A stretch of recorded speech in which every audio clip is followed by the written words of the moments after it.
Good morning. I thought I'd stop here and kind of take a seat on this little log here uh, up our second hill. Oh, a lot of things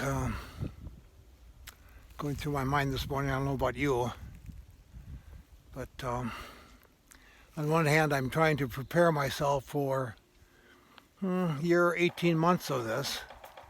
That woodpecker up there.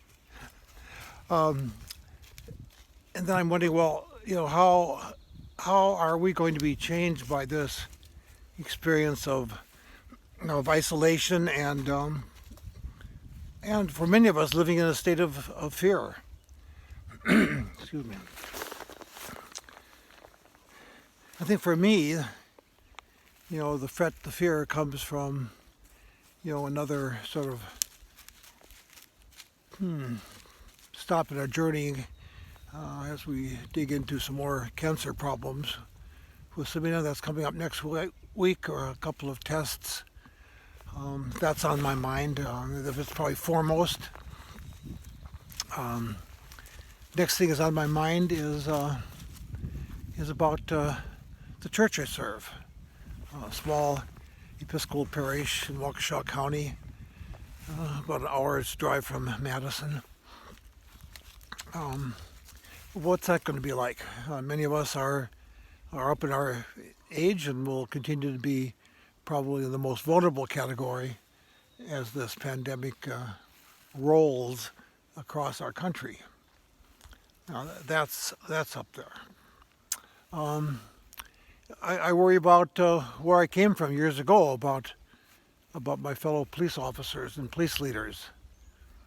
Hoping that I'm sure many of them that this would be another era of trying to improve things, knowing that trust needs to be improved. There needs to be better control on use of deadly force, and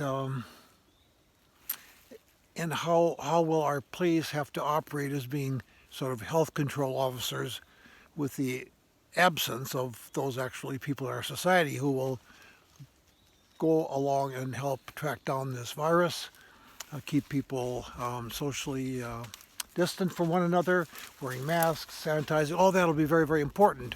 And I'm sure it's going to fall upon the police to do this. And it's a tough job. It's a real tough job.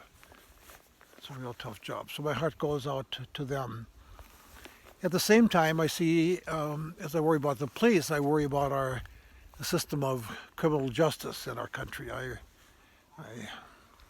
I'm concerned about a large number of people we have incarcerated in our prison system. We are unique in the world in that case. How the coronavirus is going to affect prisons and workers there.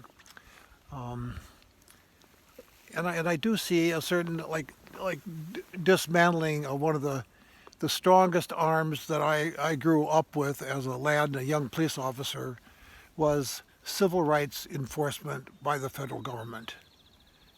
And to me, I see that as dwindling away, and that the current Attorney General does not see consent decrees as a way for the country to go. A consent decree occurs when a city, town, county has a pattern of civil rights abuses, and they're not fixing it, and they're not improving, and the federal government steps in under the jurisdiction of a federal judge and says, this is what you must do, and I'm going to oversee this. You must improve. You cannot do this anymore.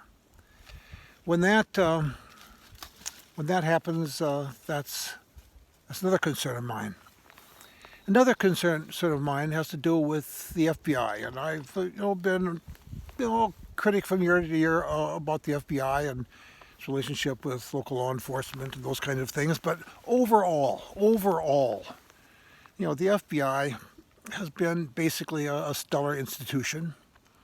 They have been able to attract a diverse group of people, educated, and undermining them because a few people might have made an error or two, and I'm not really sure about that, but let's say that happened, that the whole institution becomes besmirched. And that's not good for America. It just isn't good. So all that is I'm stirring around in my pot here, and struggling with. And I know we'll get through this, but you know we have to put some brain power on these problems, and we have to come together and work for a good solution. And I know we can do this. I know we will emerge from this a much better people. So in the meantime, I will continue my walk in the woods. I will continue sharing concerns that I have and observations, and I know this is going to make us all a better people. God bless you. Talk to you tomorrow.